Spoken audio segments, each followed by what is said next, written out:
Welcome on in, football fans. It's your boy Gsluke here with a preview for tomorrow's two-game slate. We've got Bengals, Steelers, also Chargers, Bills to break down, and gonna go through what you need to know both for DFS and for props tomorrow to go out there and have yourselves a day. So for DFS, we'll take a look at how to attack some of those GPPs, get a little bit different with your lineups, and go out there and try and take down some of the large field contests. Afterwards, we'll take a look at the Underdog and Prize Picks boards and try and bring you some value to go out there and attack for your exposure. So without further ado, a lot to get into here. Let's go ahead and start it off with the DFS side of things. Much like the three-game slate that we had a few weeks ago, you want to attack this with correlation in mind. And though we only have two games to choose from, all the rules still apply, right? Getting different depends on leaving salary on the table. When you only have two games to choose from, it's kind of like a showdown slate. You really have to work to go out there and get a unique build. It may be a little bit easier with more players to choose from, right? You're filling up more roster spots on a classic kind of slate, but you still have to worry about it when you've got a 52% owned Josh Allen, when you've got Stephon Diggs at 62%, James Cook at 67% ownership. If you're going to take some of that chalk, and some of that chalk I think is good chalk this weekend, then you've got to navigate some of those lineup construction concerns. So we'll talk about that as we go through the video here, but even more than just looking at the lineup construction perspective, let's take a look at each game, right? So first off, we've got that Bengals-Steelers matchup, a total right around 37.5 points, and then the other game with Buffalo and then the Chargers, you've got a 43.5 point total. So in general, you do see a lot of the ownership favoring that second matchup. And then when you consider that Josh Allen and Buffalo are sizable favorites in that higher scoring game, that's why so many people are getting to these Buffalo superstars. So it's slightly warranted, right? If you're going after the chalky game script, you're going to be getting to a lot of that Buffalo side, but to completely ignore that first matchup is a huge mistake. And in fact, players like a Jake Browning, a Mason Rudolph could go out there and be your optimal quarterback, right?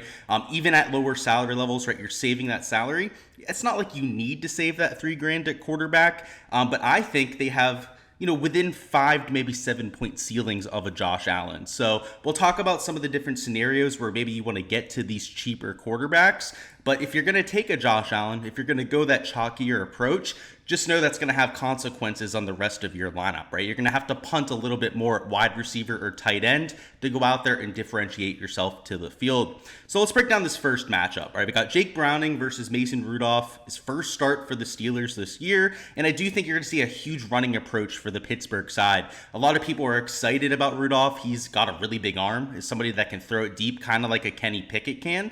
But even Kenny Pickett, right, with that power, wasn't using it all that much for the Steelers, right? They're a very conservative team. They want more of a game manager at the quarterback position. So I think that kind of holds Mason Rudolph back. But that's not a for sure thing, right? This is the first time we've seen him since he played for the Steelers as a starter like 2-3 years ago.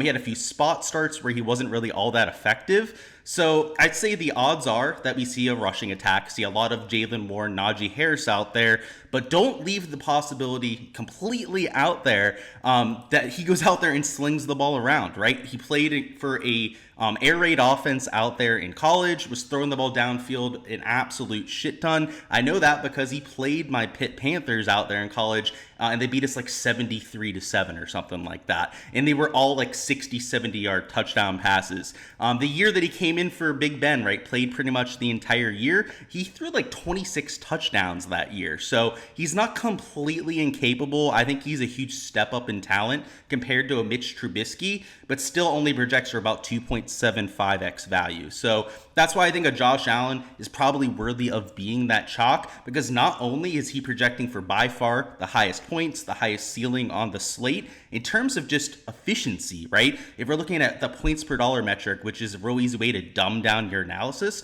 he's got the highest points per dollar value on the entire slate. So the chalk, I think, is warranted there. I'm not going to be playing him in every single lineup. I'm going to be right about matching the field at about 50, maybe 60% exposure, and then taking a few shots on these lower-owned quarterbacks. If you're going to take shots on lower-owned quarterbacks, I already talked about Mason Rudolph potentially being a target, but look at the other side of the game, right? It's a high total game. Maybe it's a little bit more competitive than the odds makers are giving it credit for. In Easton Stick, who threw 3 touchdowns last week, nearly had 300 passing yards, did go out there post 20-25 fantasy points that way. So I think Josh Allen makes sense at about 50%, but don't completely roll out some of these other options on the board. At running back, you've got that James Cook ownership, but outside of that, everyone's like 40-50% owned, right? Austin Eckler, in fact, one of the lower owned options at 39.6%. Jalen Warren, Najee Harris are right around 45-35% apiece, so definitely getting their fair share of attention. And then your backup running backs, Chase Brown getting some ownership, right? 9.7%, but all pretty much sub 2%, right? So a Latavius Murray who could vulture a touchdown. Austin Eckler's been struggling, so you've seen more Josh Kelly, more Isaiah Spiller out there. Maybe they can go out there and vulture a touchdown. Ty Johnson too, right? Out there for Buffalo. He's seen a lot more snaps, a lot more usage than really I could have ever expected, right? I mean, they have Latavius Murray out there playing. They had James Cook going out there and completely cooking the team last week. What do you have, like 200 scrimmage yards or whatever? Yet they still found the way to get the ball to Ty Johnson. So there are a few shots you can take at the running back position, but where I like to do it a little bit more is at wide receiver. So your top end options, right? T. Higgins, your wide receiver one with Chase out for this week. Jamar Chase, that is. Keenan Allen also rolled out for the Chargers. So Josh Palmer is going to be their number one wide receiver. So if you need to get some value at wide receiver, you're going to have unlimited salary to spend, which is why saving that $3,000 at quarterback doesn't really mean all that much, right? I mean, when we have number one wide receivers that are $5,000, that are $6,500 and a T. Higgins, you're not going to have to worry about that salary component. And I mean, even a Deontay Johnson, right? He's out here at the best points per dollar value on the slate, and he's only $5,100 for the Steelers. So salary really shouldn't be what you're worrying about here. It's more so how you're putting your lineups together, right? If you're taking a chalky Josh Allen, mixing in some of these chalky wide receivers, you know, you're going to have to leave salary on the table, right? And it might have to be $1,000 to even $1,500 that you're leaving on the table if you're playing in some of the largest field GPPs. So this is a slate where I would build your lineups by hand. I would not be using an optimizer for these 2-3 game slates. And that's just how I handle them, right? You have to get extremely different. You can put salary constraints, right? You can tell all your lineups to leave at least $1,500 on the table. That's not a problem. It's more so making sure that you're putting in enough pivots, right? Like if I'm taking a Josh Allen, a Diggs, maybe I'm being super chalky about it, right? And I'm throwing in a James Cook too, making it the full chalk Buffalo Bill stack out there, right? I'm going to have to play like 3 or 4 pivots, right? At wide receiver, we're going to have to go fish down here for maybe an Andre Ivosas, right? Yovasas, I think is how you say his last name. Deontay Hardy, a Trenton Irwin, right? He's a little bit chalky down there, right? This is where you're going to have to take the chance on a Yoshi Voss. Down here with that Alex Erickson for the Chargers. Jalen Guyton, right? Who got a bunch of snaps last time out that Keenan Allen wasn't playing.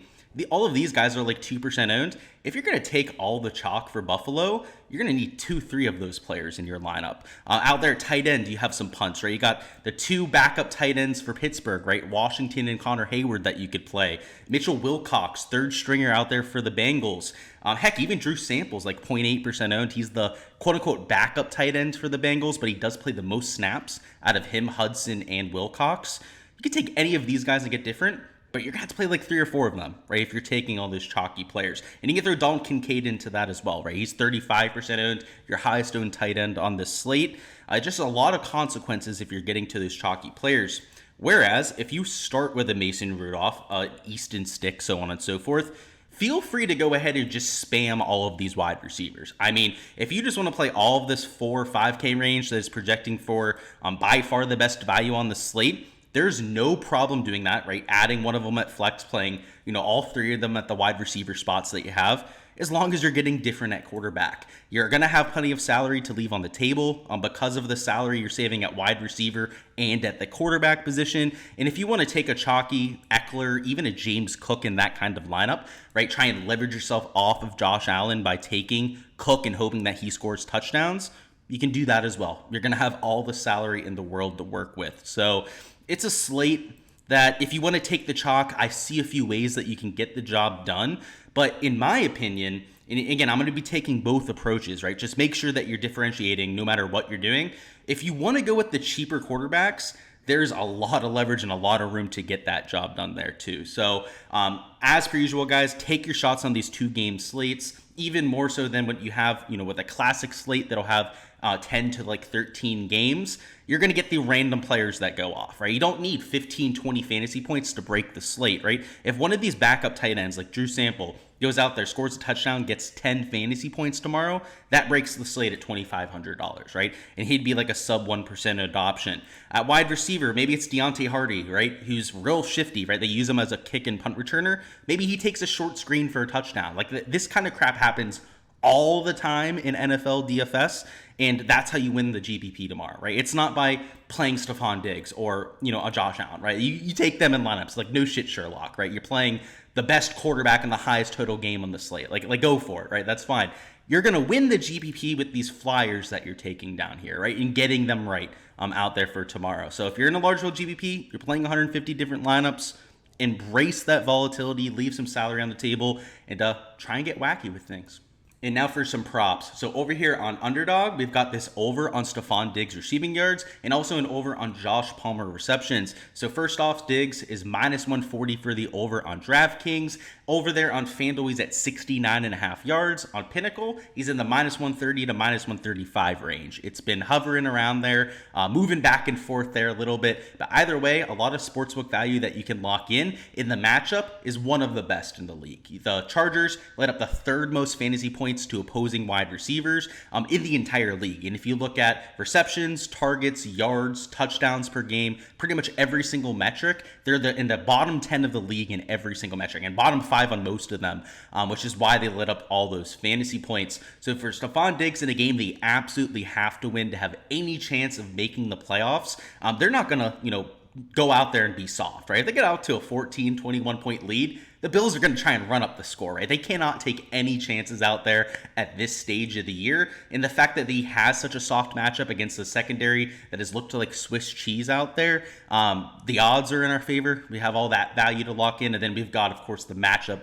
made from heaven. So 68.5 yards, one of my favorite lines, the first line that I attacked out there regardless of website. I played it over on Hard Rock Bet for a straight bet. It was right around even odds. And then, of course, I took him over here in this underdog exposure as well. And next up, we got this Josh Palmer over, which as of right now is minus 150 for the over on DraftKings. On FanDuel, I believe he's minus 130. On Pinnacle, he was minus 135 for the over. And overall, it's just a player that I expect to go out there and take over that number one wide receiver role. You saw it last week, didn't get a bunch of targets until the second half, but ended up with 4 catches for over 110 yards. Keenan Allen, of course, right, is usually getting 12, 13 targets. I don't expect that for Palmer, right? He's not that level of a wide receiver, but for him to get 8-9 targets tomorrow would not surprise me in the least. So the fact that he has another week to get healthy, it's worth noting last week was his first week back from injury, so maybe that's why he got off to the slow start, right? Kind of had to